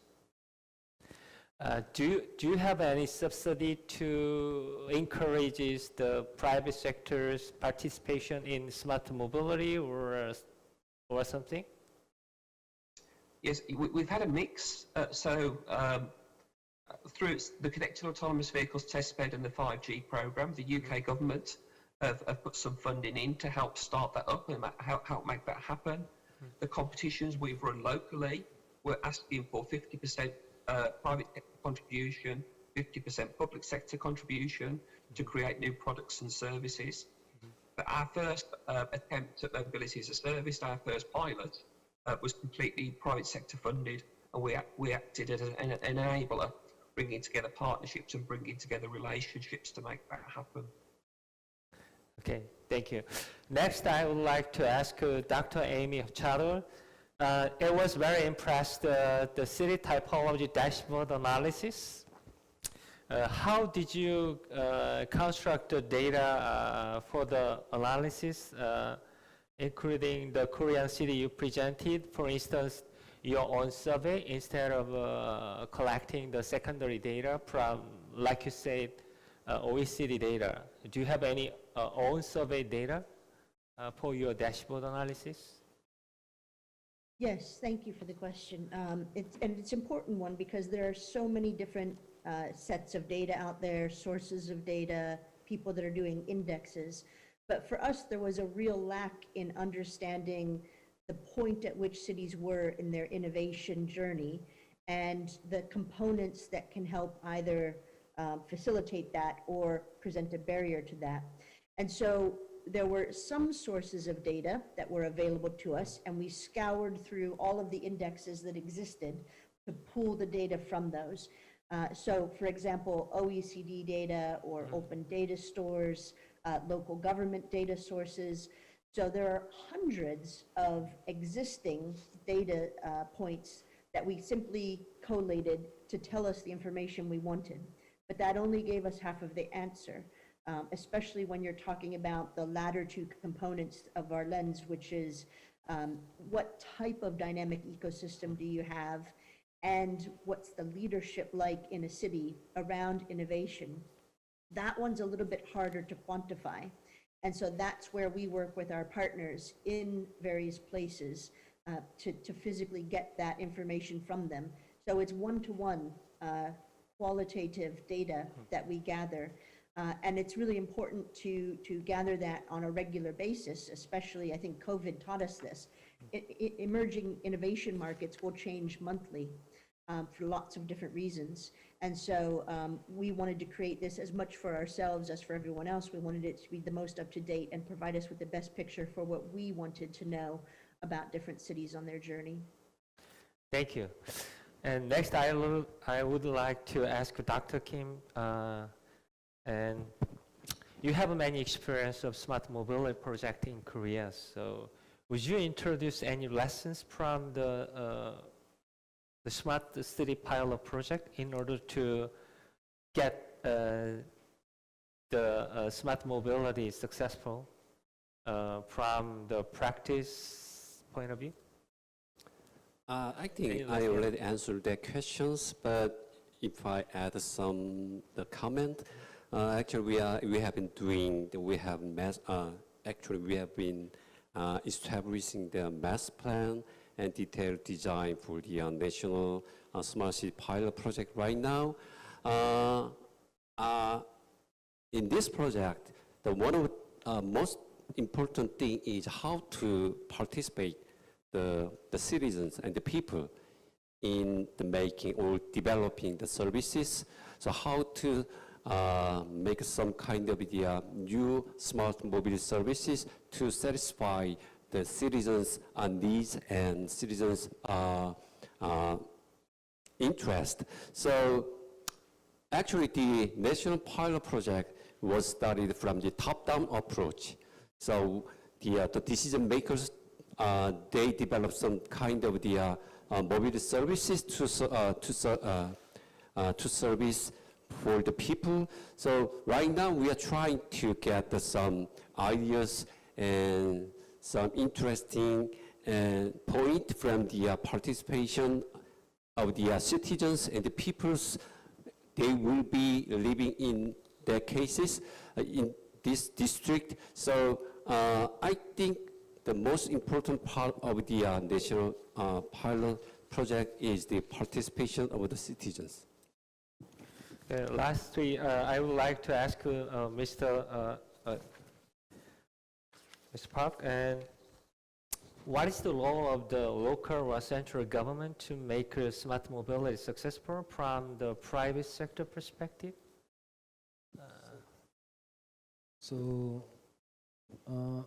that's an excellent question. So, I mean, when we think about the innovative services like autonomous vehicle and robot taxis, and even like urban air mobility, there should be some kind of element to develop these services.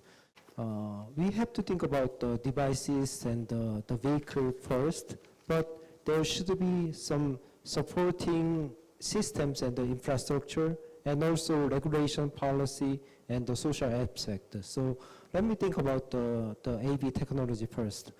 So we have to have a AV-enabled vehicle first, definitely, but we have to have a supporting infrastructure like high-definition maps, V2X communication, and also there should be a new infrastructure like a new road structure, traffic lights and the signs for self-driving cars. And also the government have to introduce temporary permission to drive and run pilot project. Likewise, we have to we can reflect this kind of like a similarity to the urban air mobility. There should be a boarding facilities for the vertical air takeoff and landing, and also we have to have a transit hub. Also, we have to have a test bed to test this new technology, because in the early stage of the development, it can be dangerous. So we have to have a secured area to test this pilot. Then these learnings and the result can be deployed throughout the countries and the towns and the city. So that will be the main role of the public sector. Thank you. Thank you. If you have any other questions or presenters and panelists, please let me know. And finally, we will deal with the question received in real time. Question received in real time and online in advance were delivered to me. Among these, there was a question that stood out. For Mr. Christ Rain, there is a question for you. Even if the corona pandemic ends, it is expected that the sharing economy will be difficult as citizens' awareness of disease infection increase. Among smart mobility, I think that shared transportation uses may be intimidated, but I'm curious about how you predict the way forward for shared transportation in smart mobility in the future. Mr. Thank you. I think that's a very good question. Yeah. And I think, as we've all identified, that none of us know what new transport is going to look like. We think shared transport will be much more challenging, but we also think that the way people travel will be fundamentally different. I think we'll see a lot more people working from home, working in remote locations, working in hubs, which means the type of transport they need will be different. There will still be a need for mass transit. I think there will still be a need for shared transport. And I think this is really where bespoke, configurable, full demand responsive, personalised transport is essential. And I think we're going to see quite an interesting development, I think, in the transport market as these types of vehicles are made available. Here in the West Midlands, we have an autonomous pod manufacturer. They have a 12-seater pod that's currently a 6-seater pod or a 3-seater pod because of COVID, and they've separated that pod up to allow people to socially distance and reuse that same vehicle. And I think we'll see much more of this.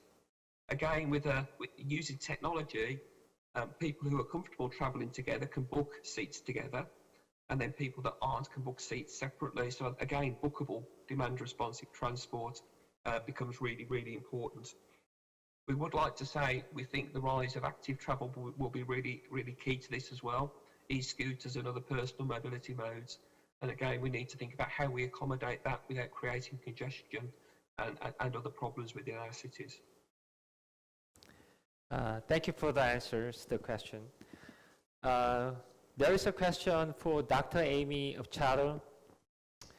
You must have done a lot of global activities, but I wonder if the role of leaders in smart city in advanced countries such as the UK and the US is different from developing countries such as India and Malaysia.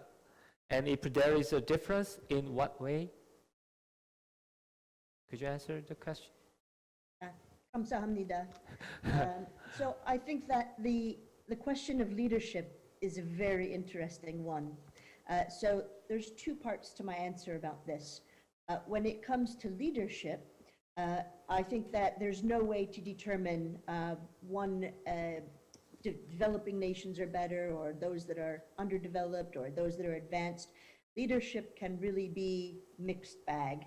And I'm sure Chris has encountered this as well when we talk about across the UK. You have local leaders that are very forward-thinking, very innovative, and they will find a way to make innovation happen. And then there are other leaders that are really stuck in the administration of the way cities are run sometimes, and it really does create a barrier to innovation. So I don't think that there's a geographic difference. I think leadership, we just have to look for what makes a good leader to drive innovation, and that's a very interesting question. What you do see as a difference between advanced nations and developing nations is that leaders in developing nations are much more driven by the human-centered design approach and the challenge-led approach to innovation. And by that I mean they have city challenges that might be around flood risk mitigation, and they're driven by that challenge, and then they have open innovation processes to look for solutions to that challenge. Whereas in advanced nations, sometimes we can see that leadership can be driven more by the technology than the challenge. And it's important, and I think Mr. Park said this, it's important that we make sure that our innovation is not just for those of us, those that are well off. We have to make sure that innovation is there for everyone. And in order to do that, we really have to think about the challenge-led approach and the human-centered design and look for leaders that will help us to enable that. Okay. There is a question for Dr. Kim Tae-young. In the case of autonomous vehicles, cognitive function, judgment control function, communication function, and precise map function are required. In the case of precise maps, the existing hardware and infrastructure need to be updated. And I think that a huge budget will be required for this. Please answer how we can upgrade the existing infrastructure to implement the precise map function very well. Okay, thank you for your questions. I think it is too technical. I'm going to try my best to answer that question. The precise map is fundamental and essential for the autonomous vehicles working well and safely on roadways. So the existing infrastructure such as traffic lane and road signage and tunnel bridge and related road facilities should be digitalized precisely like within 25 centimeter and built in a precise map properly. And also it should be regularly updated by using the mobile mapping system to maintain the quality of the map and to accommodate to the changes of the roadways. So it takes a very long time and needs to spend a huge amount of money. So therefore, recently the MOLIT, Ministry of Land, Infrastructure and Transport announced a plan to construct a precise map by 2022 up to 20,000 kilometers, including expressway and national highway and the major city roadways. And the other point I want to emphasize is that the road infrastructure and related facilities, road facilities, need to be well maintained and constructed for autonomous vehicles to sensing and running and safely on roadways. And sometimes maybe the road geometry and facilities may be redesigned or renovated for accommodating autonomous vehicles operational capabilities in the near future. Thank you. Okay, so I have a question for Mr. Park Cho. As for the so-called 5 future cars, there are self-driving cars, hydrogen cars, flying cars, shared platforms, and electric cars. Among them, flying cars have no infrastructure or regulations in place yet. What do you think is the role of a smart city to implement flying cars without hitch? I think I already answered some of this question, but let me add some additional point. So, I mean, but in Hyundai, we are not calling the flying cars. Rather, we use the term UAM, urban air mobility, because we have to think about the vehicle, personal air vehicle, and also the mobility services. So I use the term the UAM. So as I already mentioned, there should be some supporting infrastructure like a vertiport for in the urban city area, and also there should be some kind of the transport hub in a rural area. But most important thing can be a social consensus, because I mean some people, some residents might fear that there might be some accident through this new technology. So I think that the most easiest way to test and the pilot in greenfield smart city. So we call it greenfield smart city. We can build from scratch without any resident. So we can test this kind of new air mobility, and when the technology is matured, we can implement these new services in urban areas. So the smart city should be the role of the testbed of new innovative technology. Thank you. There is a question for Professor Lee. In smart mobility, automobile, smart city infrastructure, and communication seems very important. At which stage are we now in terms of smart city infrastructures and communication? Could you answer this question? Yes, the Korean government has launched 2 national smart city pilot projects. They aim to improve the quality of human life by incorporating advanced technology like ICT, IoT, AI, and big data into the city. So the network facilities are very important and essential.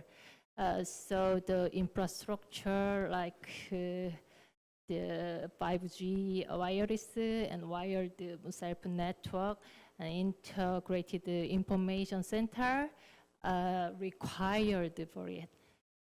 Many projects related R&D program are carried out, showing a good performance so far. But the Smart City pilot project in the initial step now, the consortium of the company with the very excellent technologies and skills was just formed. So the new plan city, new concept city will show the outcome from 2022. So we can see in the near future what kind of technologies apply to the city and what are changed in the life. Thank you. In the meantime, we have a number of questions in real time.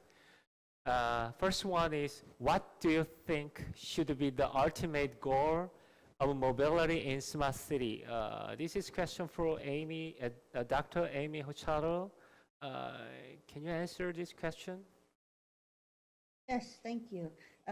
So I think that the future of mobility for any city will vary by that city itself. And it would also be very hard to predict that. People that made predictions a year ago before COVID are probably kicking themselves now because the world changes so rapidly that it's hard to predict. But what I would say is that people should think about a future state of their city, which is why we talk about connected places. And when you think about that future state of the city, then you can plan towards the future of mobility for your city in particular. So for example, there are a lot of cities that are a foundation for universities and academia. And you should think differently about the future of mobility for that city than what you might in, for example, London as a central business district. But plan for the future of mobility in that city for the people of that city, not for what the technology might be able to do. And so when you think about a central business district, we might think about urban air mobility, UAMs, I think Mr. Park called it, and that might be the best approach to a future of a central business district. When we think about a university area or perhaps an innovation park, we might think about connected autonomous vehicles, and we want to move towards a future state of connected autonomous vehicles. So I think it really varies, and that's why it's really important to have a granular understanding of where your city is now and where you want your city to move to, and think of it as a holistic approach, because what you decide for the future of mobility will also impact the future of your urban planning systems, the way that you build houses in the future, the way that you plan for green space in the future. So we need to think about the future state of cities when we think about the future of mobility. Thank you for your answers. There is another question for you. The question is, which countries or cities can be good place to launch your smart city scheme and services? Do you have any ideas? It's that's a tough one. There are so many. I mean, and everything is changing so quickly. But I think the one thing that I've really learned from, and the importance of something like understanding the city typologies that I presented, is that it depends on what innovation or service you're providing as to who will be a good partner.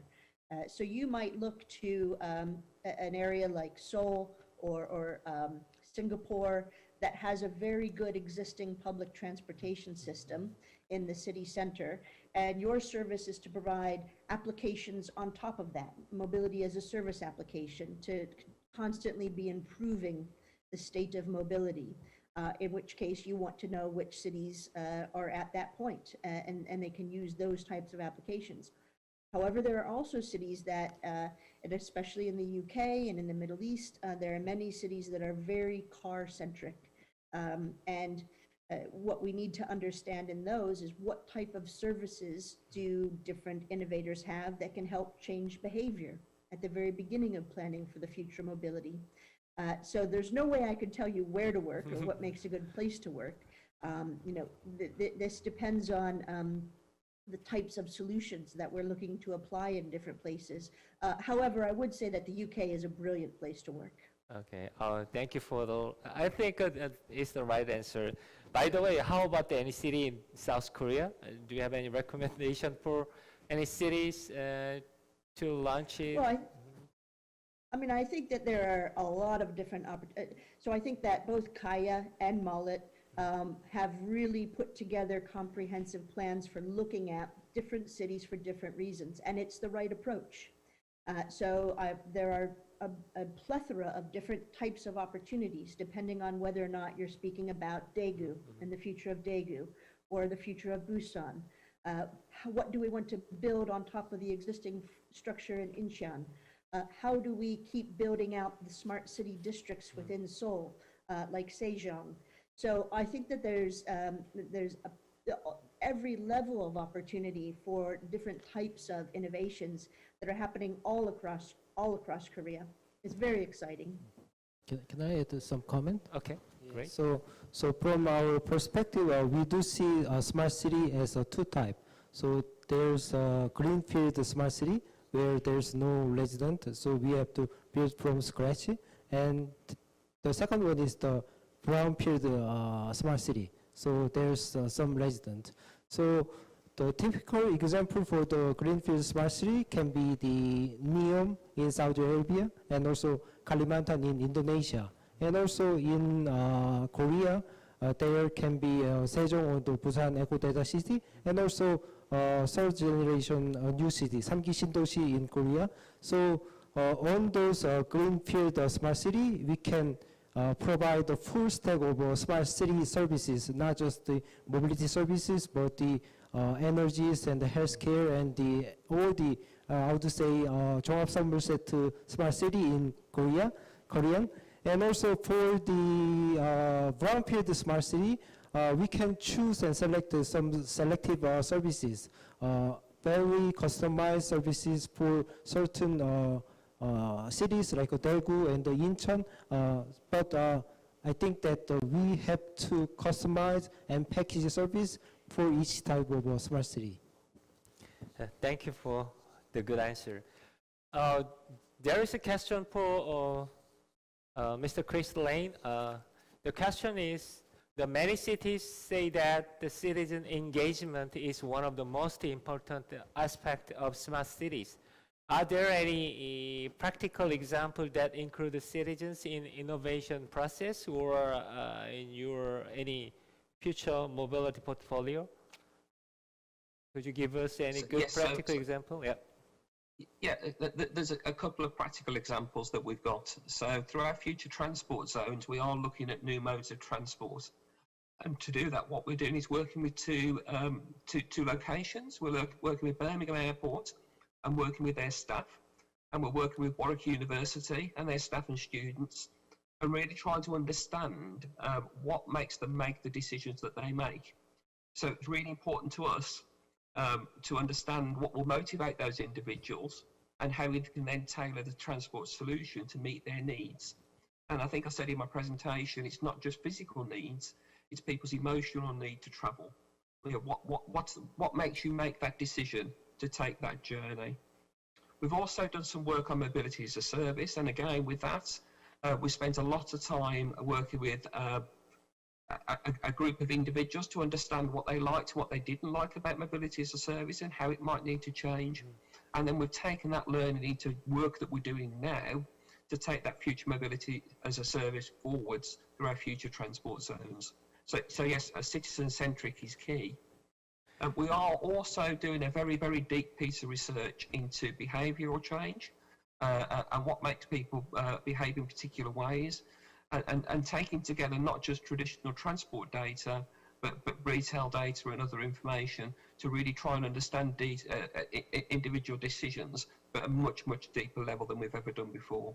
And then we'll use that to drive the way we develop future transport. Thank you. I have a couple of last two questions for Mr. Park. So the first one is, when testing both light, were there any differences in the data set which you gathered from US and Korea? So there are some common data, and there are some different data when we compare US and Korea. So the basic data we have together for the robotaxi will be the high definition map data and the road data, traffic signal. But the different data can be like this. So when you provide a service like a robotaxi, you have to pick the right PUDO, the pickup and the drop-off point. So in US, there are certain like a different environment, like trees and the roads. Sometimes there's a lot of road without traffic signal. So that can be a different data when we compare the US and Korea.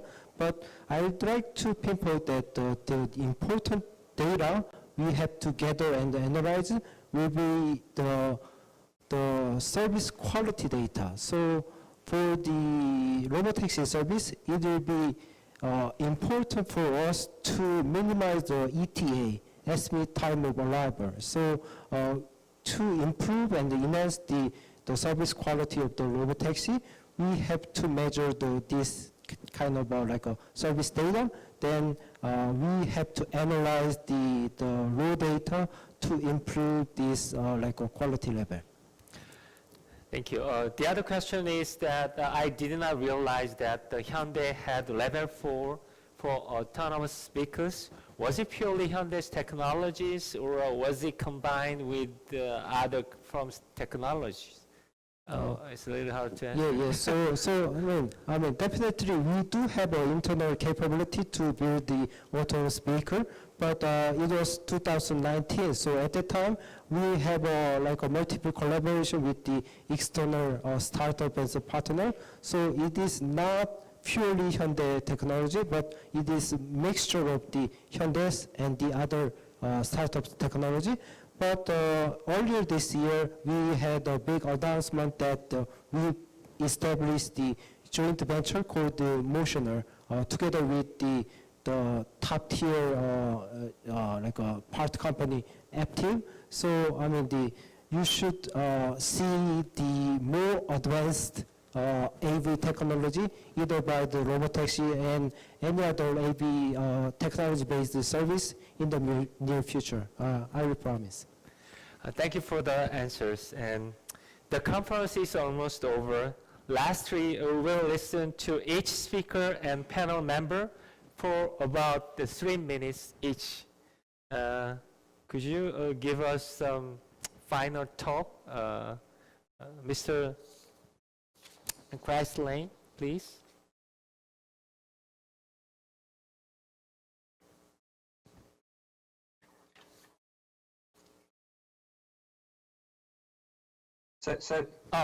Just give us a final talk. Yes, for 3 minutes. Yep. Or less. Thank you. Yeah. So I think I found this panel discussion and the presentations extremely interesting. I think there are a lot of synergies between some of the excellent work that's happening in Korea and some of the work that we're seeing over here in the UK.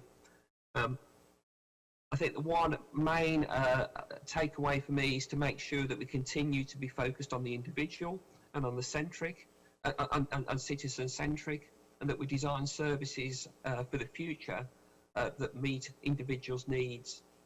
I think what I would say is that what we're really after is not just smart cities, but sustainable smart cities.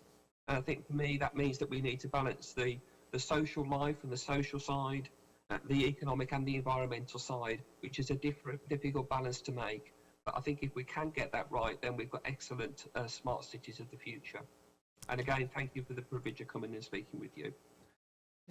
Thank you so much. And Dr. Amy,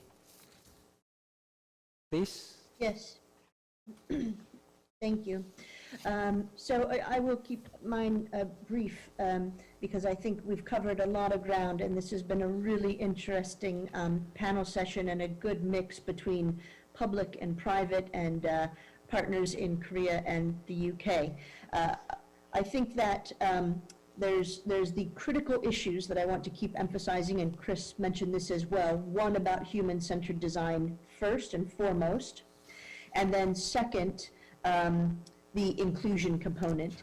And I think especially as we move into a COVID world where budgets and efficiencies are going to be critical, we have to make sure that no one gets left behind in our drive towards innovation and a future state. Now that's the two critical kind of overarching themes that I would emphasize. But I would say on the technical side of things, just about our two countries and the opportunity to work together, I think that there is excellent alignment between both of our innovation agencies as well as both of our cities. And you will find similar test beds that you are running, that we are also running. And I think that there are academics in our institutions that would be more than thrilled with the opportunity to work with academics in Korea. Because I think the other thing that we all have to be cognizant of when we're thinking about smart cities is that there's a spectrum from having an idea around something, an idea of a flying car, to commercializing that. And what we really want to see is the scaling up of these activities. So the test beds are critical and they're important, but a lot of times things can fall down after a testing phase. And so we really do require both that public and private partnership to work towards a scaling up phase. And I think that's where a partnership between UK and Korean innovators and entrepreneurs can really work well together to scale up some of these innovations in both of our cities. So once again, thank you. 감사합니다. It's a pleasure to be here. Thank you. And Dr. Kim? Yep. When we talk about the smart city, everyone says that the smart technology is first. Until recently, the many city leaders saw that the smart technologies are primary for the city to be more efficient and livable for people. But hence, new technology is being injected more directly into the lives of the residents. But however, after a decade of trial and error, city leaders are realizing that smart city strategies and solutions start with the people, citizens, not technology. The smartness is not just installing digital interfaces in traditional infrastructure or city operations. We have to think about the people first and the better quality of life for citizens. Thank you. Thank you. Mr. Park? Yes, first of all, it was very great to participate this innovative symposium. So I'd like to conclude with this comment. So Hyundai as a company, we will try our best to provide innovative technology and services with full throttle. But I'd like to ask audience in Korea and the UK and globally, please choose the right solution that is very eco-friendly, like a EV vehicle or the fuel cell EV vehicle, to make this society more like livable. And also, please allow some people who needs your support, like disabled people, children, pregnant people, and also older generation who might be obsoleted from these innovative services, but we have to build our mobility solution that can accommodate these people. So our vision, Hyundai Motor Group's Smart City vision, will be making the human-centered smart city that is more caring and enabling and vitalizing the city. Thank you. Thank you. Professor Lee, please. Yes, smart mobility plays a vital role in smart city and shows a very powerful wave these days. So as many presentators mentioned, COVID-19 is changing the mobility characteristic. So we need to understand the change and try to respond by applying the smart mobility concept by with the technology, advanced technology and information system. All the elements should work together in a platform and harmonize to see the better performance. Also, we need to think about the incentive, regulation, and necessary political supports to ensure efficiency and sustainability. Today, I had a good opportunity to share good information and learn recent smart mobility trend. Thanks to all participants in this section. Thank you. Thank you, Professor Lee. I believe this session gives us good opportunity to share smart mobility knowledge and make a good collaboration between the two countries, the UK and the South Korea in near future. So it is time to announce this smart mobility session. Before making an end, for the audience, if you have any further question, please send an email to the CAIR or the presenters or panelists. It would be good. And it is time to announce that this smart mobility session concludes the third Smart City International Symposium. Thank you to those who are interested in this event and to those who have watched it to the end. I hope you all enjoy this symposium. I believe you have a lot of insight from this symposium with respect to smart city and smart mobility. Thank you so much. Good night and good afternoon in the UK. Thank you so much.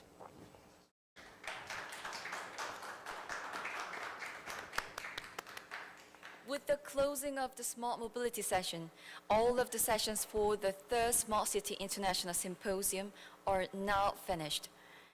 We've been through some difficulties in organizing this event due to COVID-19 outbreak, but on the other hand, it brings an opportunity to think about next steps needed to move forward after this pandemic situation.